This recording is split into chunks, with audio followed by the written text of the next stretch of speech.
सलात बार मोहम्मद वाले मोहम्मद। अस्सलाम वालेकुम दोस्तों जो आज नुस्खा मैं आप लोगों के लिए लेके आया हूँ ये है बगलों के नीचे पसीना आने के हवाले से।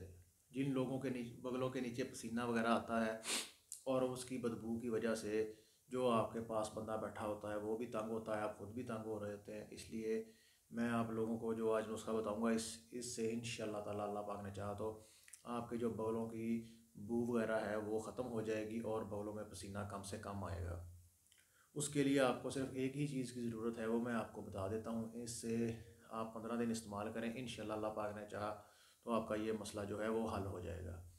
दोस्तों आपने सिर्फ ये करना है, आपने वाइट जो सफ़ेद फटकड़ी होती है वो ले लेनी है। फटकड़ी दो कलर की होती है, एक लाल होती है और एक सफ़ेद होती है। आपने सफ़ेद फटकड़ी लेनी है इस काम के लिए।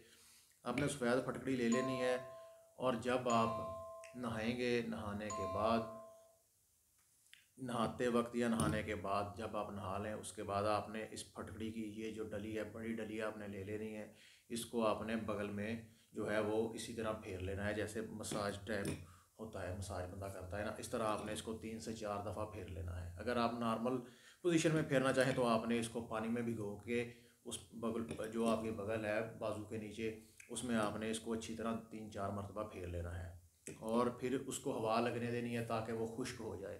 बस यही तरीकाकार है दोस्तों। ये आप एक हफ़्ता इस्तेमाल करें इसका, इंशाअल्लाह ताला आपका जो मसला है वो हल हो जाएगा। फिर आप ये है कुछ दिन के बाद आप इसको इस्तेमाल करते रहें और ना आपको पसीना आएगा ज़्यादा और ना ही पसीना, जब पसीना नहीं आएगा तो फिर बदबू भी नहीं आएगी। दोस्तों ये मेरा चैनल है, आपने इसको सब्सक्राइब कर लेना है, लाइक कर देना है, शेयर कर देना है, वीडियो को भी शेयर कर देना है और कमेंट्स में बताना है आपको वीडियो कैसी लगी। ठीक है दोस्तों, इंशाअल्लाह अगली वीडियो में फिर मिलेंगे। अल्लाह हाफ़िज़।